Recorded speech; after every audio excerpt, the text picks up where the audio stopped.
नमस्कार दोस्तों, मैं Daljeet Singh DS study one में का स्वागत है। आज हम पढ़ने वाले हैं अनुगमन वेग।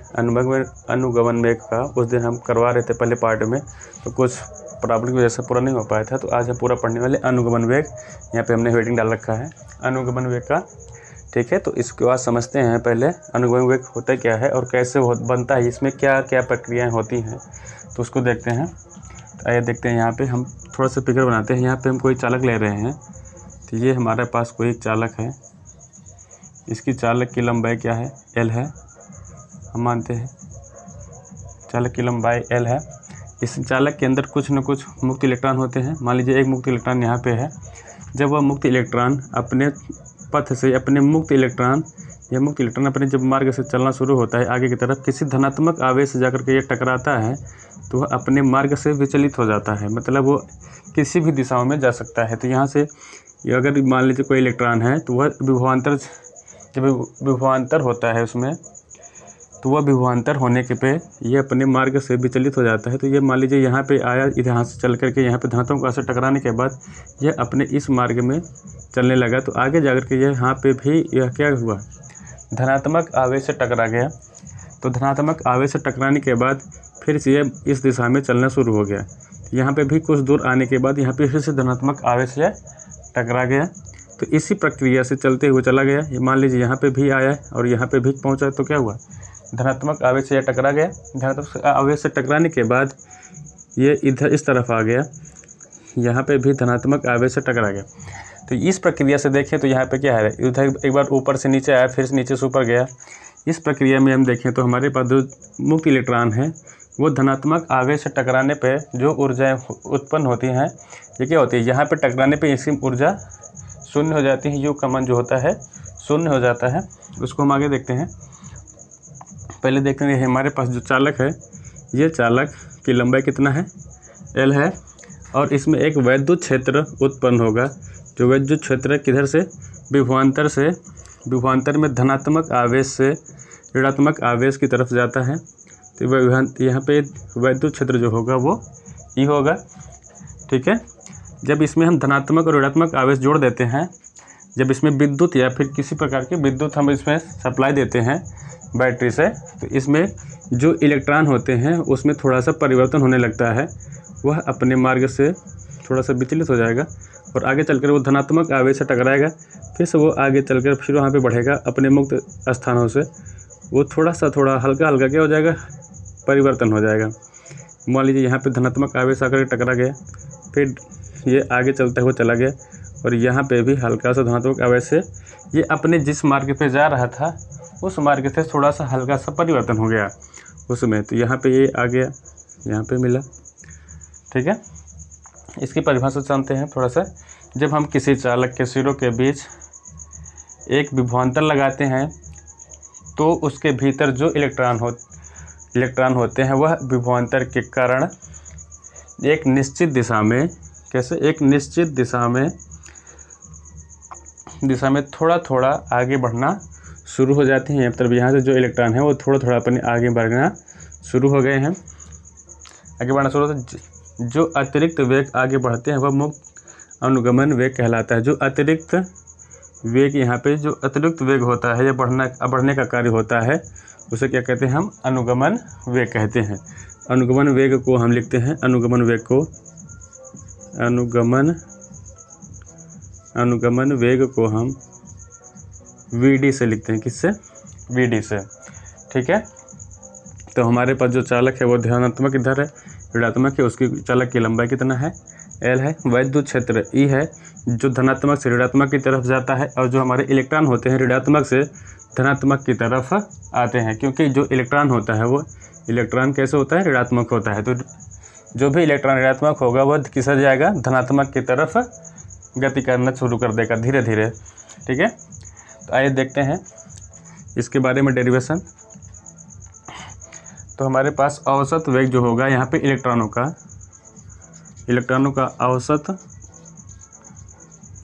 औसत वेग जो होगा हमारे पास, जब वो धनात्मक, यहाँ पे हम धनात्मक और ऋणात्मक जो आवेश लगाए थे यहाँ पे, ये अगर नहीं होगा तो उसका औसत वेग होगा 10⁵5 मीटर प्रति सेकंड होगा। और जब इसमें धनात्मक और ऋणात्मक आवेश हम इसमें जोड़ देंगे तो इनका औसत वेग में परिवर्तन हो जाएगा। तो तब उस समय जब ऋणात्मक जुड़ जाएगा, धनात्मक ऋणात्मक आवेश जुड़ जाएगा तो उसमें औसत वेग हो जाएगा, औसत वेग बराबर हो जाएगा 10⁻⁴ मीटर प्रति सेकंड हो जाएगा। ठीक है, इतना समझ में आ गया। अनुगमन वेग को हम किससे लिखते हैं? अनुगमन वेग को Vd से हम प्रदर्शित करते हैं। वैद्युत क्षेत्र को किसको? वैद्युत क्षेत्र को हम किससे? ई से लिखते हैं। ठीक, इतना आपको समझ में आ गया। तो चलिए शुरू करते हैं हम यहाँ से। माना इलेक्ट्रॉन का टक्कर के पश्चात, माना इलेक्ट्रॉन के टक्कर के पश्चात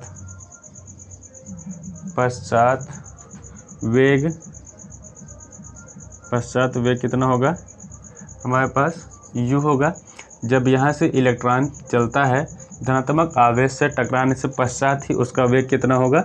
u होगा। यहाँ से यहाँ तक ये धनात्मक आवेश से टकराने से पहले जो मान होगा इसका u होगा। क्या होगा यहाँ पे? इसका वेग u होगा। और यहाँ पे जब इलेक्ट्रॉन टकराता है, टकराने के पूर्व क्या होगा हम ये देखते हैं। इलेक्ट्रॉन टक्कर के पूर्व वेग क्या हो जाएगा हमारे पास? पूर्व वेग टकरा जाएगा तो क्या हो जाएगा? Vd हो जाएगा। टक्कर के पूर्व वेग हो जाएगा हमारे पास Vd, जिसे हम अनुगमन वेग कहते हैं। ठीक है, तो आगे देखते हैं। अब एक चीज़ देखते हैं यहाँ पे, जब इलेक्ट्रॉन यहाँ पे धनात्मक आवेश से टकराने से पूर्व कुछ समय लगता है इसे टकराने में, तो उस टकराने वाले जो समय होगा वो समय को हम क्या कहते हैं? श्रांति काल कहते हैं। क्या कहते हैं? श्रांति काल कहते हैं, जिसे हम कैसे? टाउ से प्रदर्शित करते हैं। ठीक है, ज़रा समझ में आ रहा है तो आपको कमेंट करके बताइएगा, नहीं आ रहा है तब भी हमें कमेंट करके बता दीजिएगा, तो हम आगे थोड़ा सा और अपने लेवल को बढ़ाएंगे अच्छे से। ठीक है, चूँकि यहाँ पे लिखते हैं, चूँकि विद्युत क्षेत्र द्वारा इलेक्ट्रॉन पर बल, चूँकि विद्युत क्षेत्र द्वारा इलेक्ट्रॉन पर बल F बराबर क्या हो जाएगा? जो यहाँ पे इलेक्ट्रॉन पर लग रहा है, जो बल लग रहा है, तो वह इलेक्ट्रॉन पे बल क्या लग रहा है? इलेक्ट्रॉन है तो -E हो जाएगा। यहाँ पे इलेक्ट्रॉन का मान कैसे है? -E। और जो वैद्युत क्षेत्र उत्पन्न कर रहा है वो क्या है हमारे पास? E होगा। तो यह बराबर क्या हो जाएगा? -E इंटू में small e into capital E, जो वैद्युत क्षेत्र है। ठीक है, तो आगे देखते हैं। यदि इलेक्ट्रॉन का द्रव्यमान,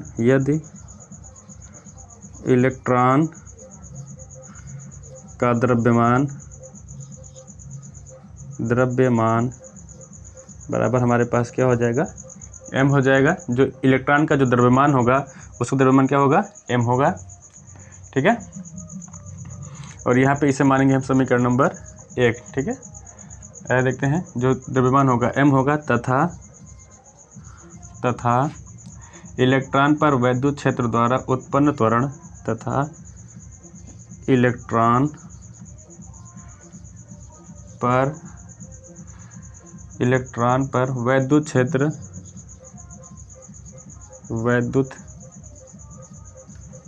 क्षेत्र द्वारा उत्पन्न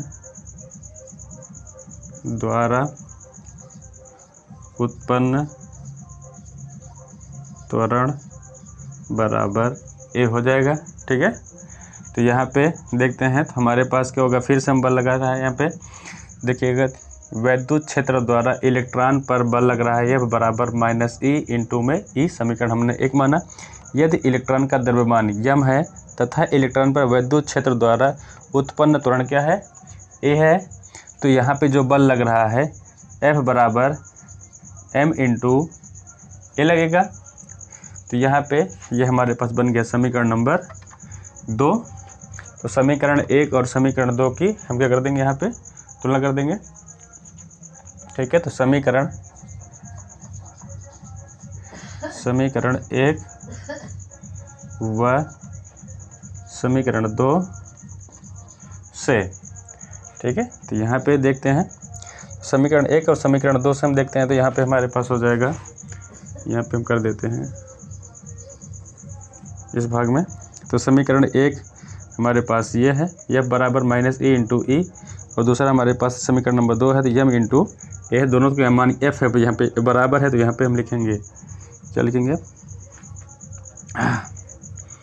ये बराबर हो जाएगा m a बराबर minus small e into capital ई। ठीक है, तो a बराबर यहाँ से निकाल लेंगे, तो a बराबर हमारे पास हो जाएगा minus e into capital E upon में m। ठीक है, यहाँ से ये तुरंत निकल गया, क्या निकल गया, इसका तुरंत निकल गया, तो इसे मानेंगे हम समीकरण नंबर 3। ठीक है, अब देखते हैं टक्कर के पश्चात इलेक्ट्रॉन का जो मान होता है वो क्या होगा। ठीक है, टक्कर होगा जब यहाँ से इलेक्ट्रॉन जब ये धनात्मक आवेश से टकराएगा तो उस समय क्या हो जाएगा, जो इलेक्ट्रॉन का वेग होगा वो कैसे हो जाएगा, 0 हो जाएगा। तो वहाँ पे देखते हैं उसका वेग, तो यहाँ पे लिखेंगे तथा टक्कर के पश्चात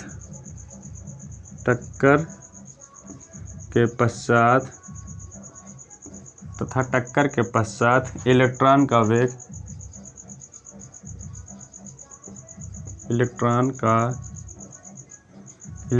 वेग बराबर क्या हो जाएगा, u बराबर क्या हो जाएगा, 0।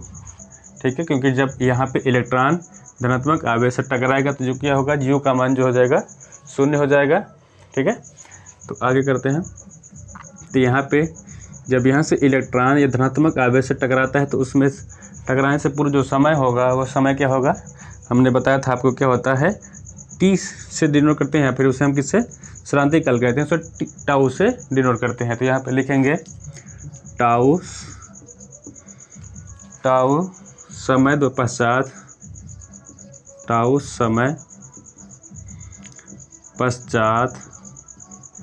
क्या हो जाएगा, टाउ समय पश्चात वेग, क्या हो जाएगा, टाउ समय पश्चात वेग क्या हो जाएगा, v इंटू, यहाँ पे v d होगा, इंटू नहीं होगा, v d होगा, जो यहाँ पे d v के नीचे होगा। ठीक है, तो अब यहाँ पे हम देखते हैं जो इसका त्वरण होगा, इसमें त्वरण का मान भी देखते हैं। तो त्वरण हमारे पास क्या होगा, त्वरण बराबर हम मानेंगे यहाँ पे a लेते हैं। ठीक है, तो यहाँ पे गति के प्रथम समीकरण से हम देखते हैं, किससे, गति के प्रथम समीकरण से। ठीक है, तो गति का समीकरण क्या है, v बराबर हो जाएगा, v बराबर u प्लस at होगा, गति का प्रथम समीकरण। ठीक है, तो यहाँ पे हम सभी का मान रख लेते हैं। v का मान कितना है हमारे पास, यहाँ पे v के स्थान पे यहाँ पे क्या है, वेग क्या है हमारे पास, vd है, तो यहाँ पे क्या रखा जाएगा, वेग vd होगा, क्योंकि t समय पश्चात जो वेग है वो क्या है, vd है, तो v के स्थान पे क्या रखा जाएगा, vd। और u बराबर क्या है हमारे पास, जो पश्चात वो वेग कितना है, u बराबर 0। और a बराबर हमने अभी निकाला है, क्या हमने यहाँ पे निकाला है, कहाँ गया, यहाँ पे a बराबर हमारे पास निकला है माइनस e इंटू ई अपान में m। तो यहाँ पे हम रखेंगे माइनस e इंटू ई अपान में m इंटू t। जो t है हमने बताया था कि जो यहाँ पे इलेक्ट्रॉन चलता है धनात्मक आवेश से टकराने से पूर्व क्या होता है, वहाँ पे जो समय होता है उसे हम किससे लिखते हैं, टाउ से। यहाँ पे लिखा जाएगा t के स्थान पे, t का मान किस पे रखा जाएगा, टाउ होगा। ठीक है, तो यहाँ पे आगे हल करते हैं, vd बराबर यहाँ पे माइनस e इंटू ई अपान में m इंटू टाउ। तो ये बन गया हमारे पास समीकरण नंबर 4। ठीक है, इतना समझ में आ गया। तो आगे देखते हैं, आगे यहाँ पे एक सूत्र होता है, आपने पढ़ा होगा पहले वाले क्लास में, तो E बराबर होता है माइनस v इंटू, ये d नहीं होगा, r होगा, E बराबर माइनस v इंटू v अपान में r। ठीक है, तो यहाँ पे इसमें हम रखते हैं ई बराबर हम रखते हैं माइनस वी अपान में आर के स्थान पे हमारे पास जो यहाँ पे चालक की कितने लंबाई है, एल है, तो आर के स्थान पे क्या रखा जाएगा, यहाँ पे एल रखा जाएगा, क्योंकि वी क्या है, वेग है, ई यहाँ पे वैद्युत क्षेत्र है, तो वैद्युत क्षेत्र बराबर वी होता है वेग अपान में त्रिज्या आर, तो त्रिज्या यहाँ पे है नहीं, तो हमारे पास क्या है, इस चालक की लंबाई है, तो यहाँ पे ई बराबर माइनस वी अपान में एल हुआ। ठीक है, तो समीकरण 4 यहाँ पे रखेंगे, समीकरण 4 से 4 में ई बराबर माइनस वी अपान में एल रखने पर। ठीक है, तो यहाँ पे जब मान रखेंगे हमारे पास क्या हो जाएगा, यहाँ पे वी डी बराबर, यहाँ पे देखेंगे ये माइनस में है और यहाँ पे भी ये दोनों माइनस में है, तो माइनस माइनस क्या हो जाएगा, प्लस हो जाएगा। जब हम मान रखेंगे तो यहाँ पे plus E capital E upon में एम हो जाएगा और इनटू में क्या हो जाएगा, इनटू में v अपान में एल हो जाएगा। ठीक है, और क्या हो जाएगा हमारे पास, इनटू में टाउ। ये ई बराबर मान ही रखा गया है, तो यहाँ पे ई नहीं रहेगा, ई का मान हट जाएगा, क्योंकि ई बराबर ही हमने रखा है, तो यहाँ पे ई हट जाएगा, हमने सॉरी गलती से लिख दिया था, तो यहाँ पे स्मॉल ई होगा, ये स्मॉल ई प्लस अपान में एम इंटू वी अपान में एल इंटू टाउ हो जाएगा। ये हमारा सूत्र का डेरिवेशन हो गया है। ठीक है, यहाँ पे सबका मान बता देते हैं। बी डी क्या है हमारे पास, यहाँ पे अनुगमन वेग का मान है वी डी, ई क्या है, इलेक्ट्रॉन है, एम क्या है, द्रव्यमान है, वी क्या है हमारे पास, वेग है, एल क्या है, चालक की लंबाई है, और जो टी यहाँ पे टाउ है वो क्या है, एक इलेक्ट्रॉन का जो समय अंतराल होता है, जो समय होता है इलेक्ट्रॉन धनात्मक आवेश से टकराने से पूर्व जो समय होता है वो किसे कहते हैं, टाउ कहते हैं। ठीक है, इतना आपको समझ में आ गया हो तो आप इसका स्क्रीनशॉट ले लीजिए, फिर हम आगे आपको पढ़ाते हैं। ठीक है,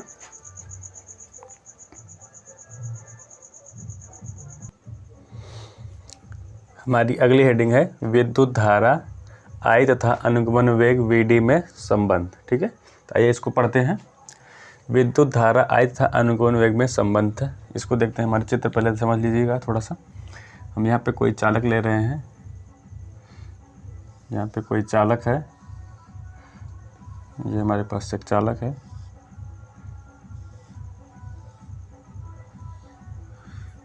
जिसकी लंबाई क्या है, एल है। यहाँ पे हमने एक चालक लिया जिसकी लंबाई एल है। अब यहाँ पे इसे हम किसी एक बैटरी से जोड़ देते हैं, यहाँ पे एक बैटरी से इसे हम जोड़ दे रहे हैं। जो धनात्मक आई है ये सिर्फ ऋणात्मक है, बड़ा वाला धनात्मक और छोटा वाला कैसे ऋणात्मक है।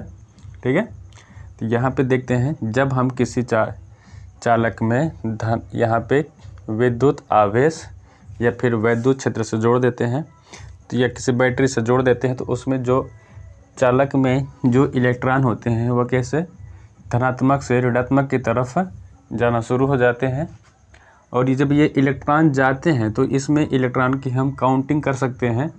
यहाँ पे एक हम लगा देते हैं परिच्छेद, ये हम एक लगा दिए हैं यहाँ पे परिच्छेद, इसे हम डेड यहाँ पे एरो बना दे रहे हैं, एरो कर रहे हैं लकीर। यहाँ पे कोई परिच्छेद है, तो यहाँ पे ये परिच्छेद हम ले लिए हैं। तो इस परिच्छेद से जो भी इलेक्ट्रॉन इस तरफ से जाएंगे, ऋणात्मक तरफ से धनात्मक की तरफ जाएंगे, यहाँ पे धनात्मक है और ये ऋणात्मक है। जब ये कोई इलेक्ट्रॉन ऋणात्मक से धनात्मक की तरफ जाना शुरू हो जाएंगे, तो जितने इलेक्ट्रॉन, जितने आवेश इस परिच्छेद को क्रॉस करेंगे, तो हम क्या करेंगे, उसकी काउंटिंग हम कर सकते हैं कि कितने यहाँ पे इलेक्ट्रॉन या आवेश इस धनात्मक की तरफ गए हैं। ठीक है, तो यहाँ पे इसकी काउंटिंग देखते हैं, आगे हल करते हैं। हम फिर आगे बताते भी रहेंगे और हम आपको हल भी करते रहे थे। माना टी समय t समय पर क्यों आवेश परिच्छेद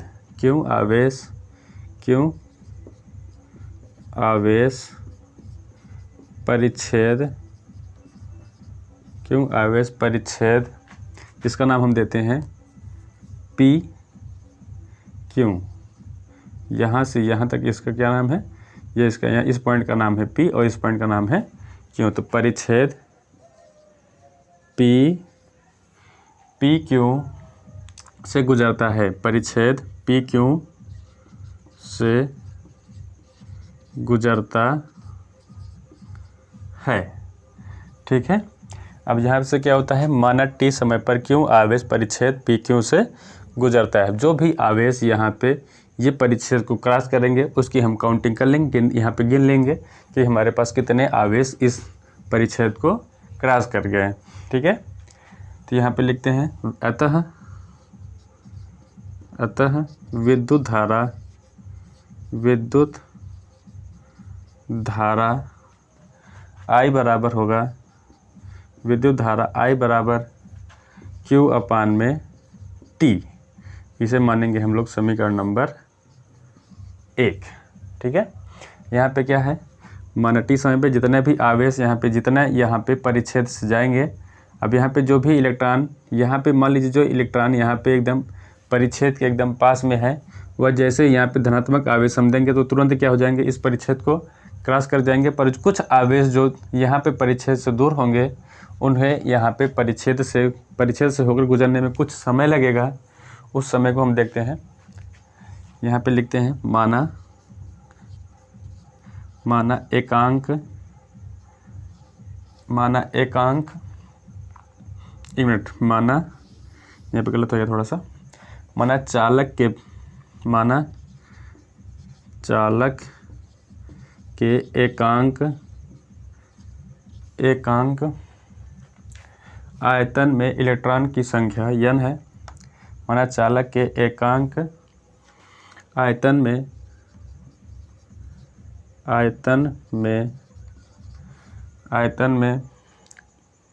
इलेक्ट्रॉन की संख्या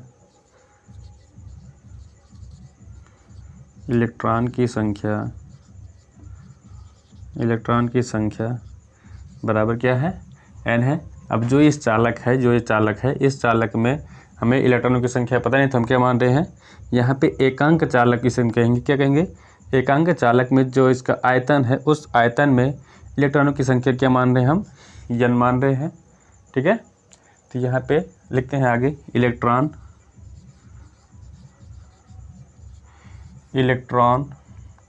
द्वारा t समय में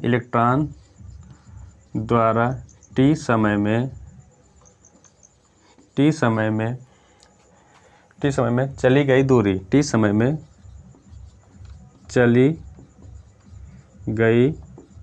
दूरी, यहाँ पे जो इलेक्ट्रॉन मान लीजिए यहाँ पे है, जो यहाँ पे इलेक्ट्रॉन एकदम परिच्छेद के पास में है, तो वो परिच्छेद में यहाँ परिच्छेद के तुरंत से एकदम पास में है तो वो तुरंत चले जाएंगे, तो उसमें जाने में ज़्यादा समय नहीं लगेगा। पर जो इलेक्ट्रॉन जिसे यहाँ पे हम एक मानते हैं, यहाँ पे एक परिच्छेद और, तो जो इस परिच्छेद के पास जो इलेक्ट्रॉन होंगे, तो वहाँ यहाँ से जाने में, इस परिच्छेद तक जाने में जो समय लगेगा, वो समय क्या है हमारे पास, t है।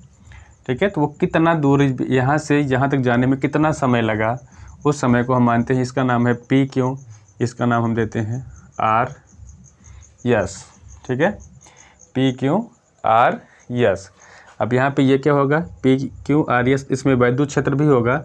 वैद्युत क्षेत्र क्या होगा हमारे पास, E होगा, कैसे, धनात्मक से ऋणात्मक की तरफ जाने वाला वैद्युत क्षेत्र होगा।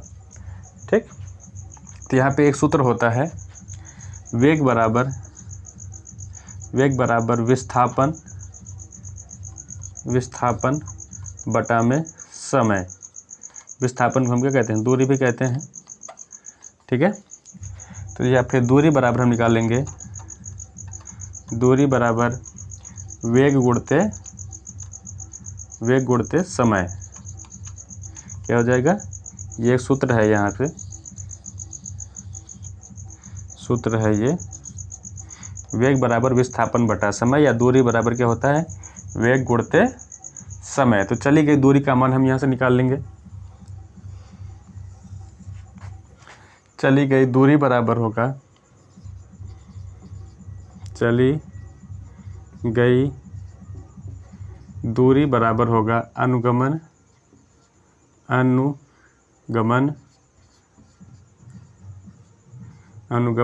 वेग गुणित टी। यहाँ पे चली गई दूरी क्या है? चली गई दूरी बराबर अनुगमन वेग गुणित टी है। तो जो यहाँ पे इलेक्ट्रॉन इस यहाँ पे परिच्छेद से इस परिच्छेद तक जाने में जो समय लगेगा, या फिर यहाँ से यहाँ तक के बीच की चली गई दूरी को हम क्या कहते हैं? अनुगमन वेग गुणित टी। तो यहाँ पे इसे हम अनुगमन वेग किससे लिखते हैं? वी से लिखते हैं, और इनटू क्या है हमारे पास? टी है। यहाँ से यहाँ तक जाने में जो समय लगेगा या चली गई दूरी होगी वह वी डी इंटू टी होगा। तो यहाँ पे अनुगमन वेग बराबर क्या हो जाएगा? वी डी इंटू टी हो जाएगा। क्या है? चली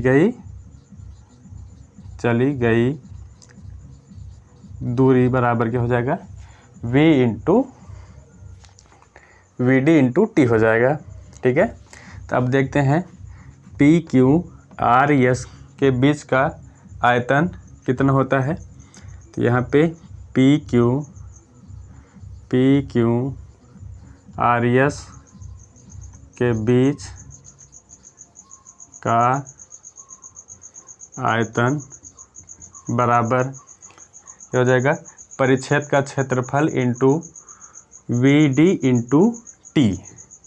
तो यहाँ पे पी क्यू आर एस के बीच का आयतन बराबर होगा परिच्छेद का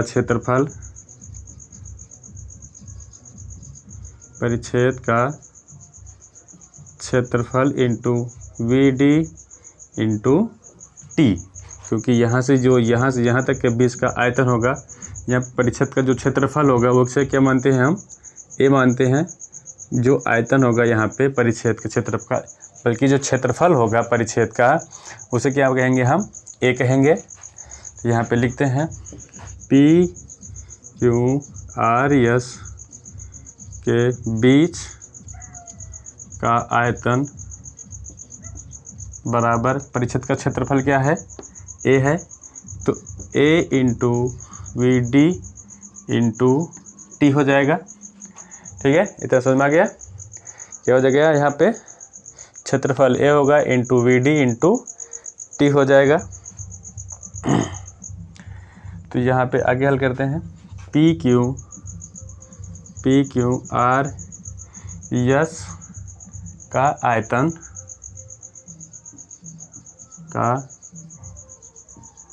आयतन जो होगा, इसके बीच का आयतन क्या होगा? आयतन को हम मानते हैं n। क्या मानते हैं? आयतन क्या हो जाएगा? n। तो पी क्यू आर एस आयतन में कुल इलेक्ट्रॉन कितने होंगे?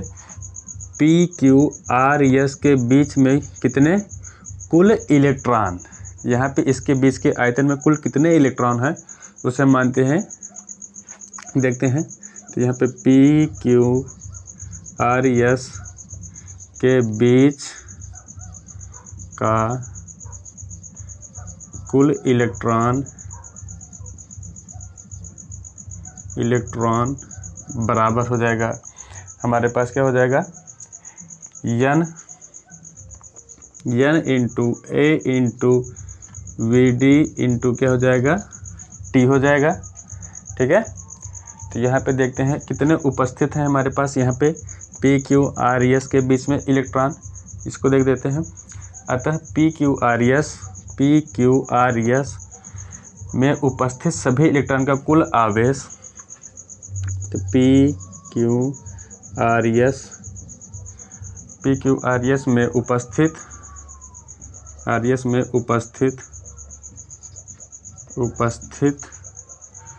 सभी इलेक्ट्रॉन का कुल आवेश, उपस्थित सभी इलेक्ट्रॉन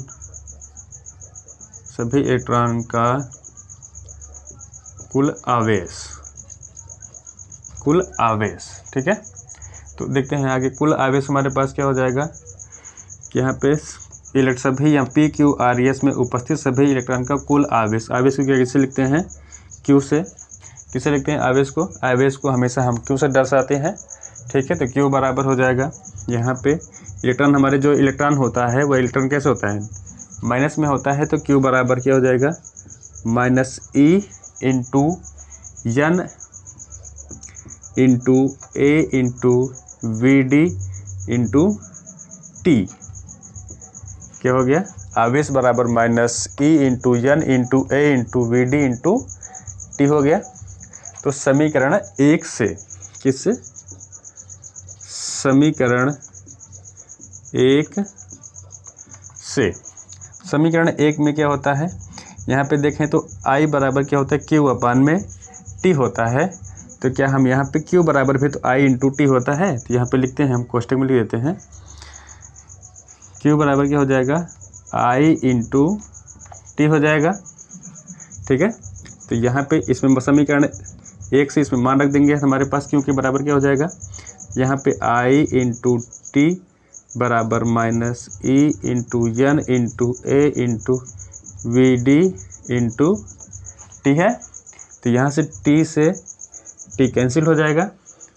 उसके बाद I बराबर हमारे पास बचेगा, या ऐसे कैंसिल लगा तो यहाँ पे नीचे भी लिख सकते हैं, तो नीचे लिख करके इससे काट देंगे। तो ये दोनों आपस में बराबर था इसलिए हमने काट दिया यहाँ पे। तो I बराबर minus E into N into A into V D, ठीक है।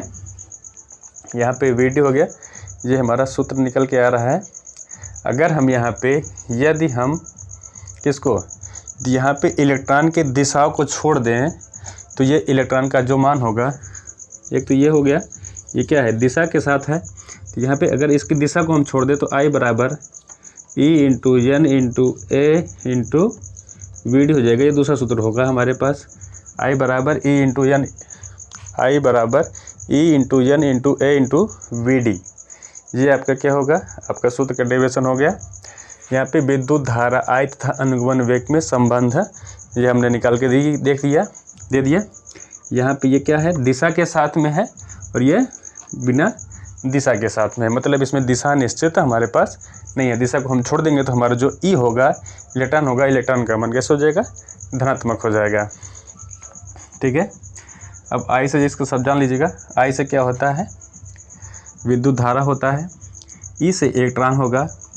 A से यहाँ पे पी क्यू आर एस के बीच पे जो क्षेत्रफल है वो क्षेत्रफल का मान होगा N। A क्या है? बल्कि यहाँ पे N क्या है? यहाँ पे इलेक्ट्रॉनों की संख्या है। A क्या है? इसका क्षेत्रफल है।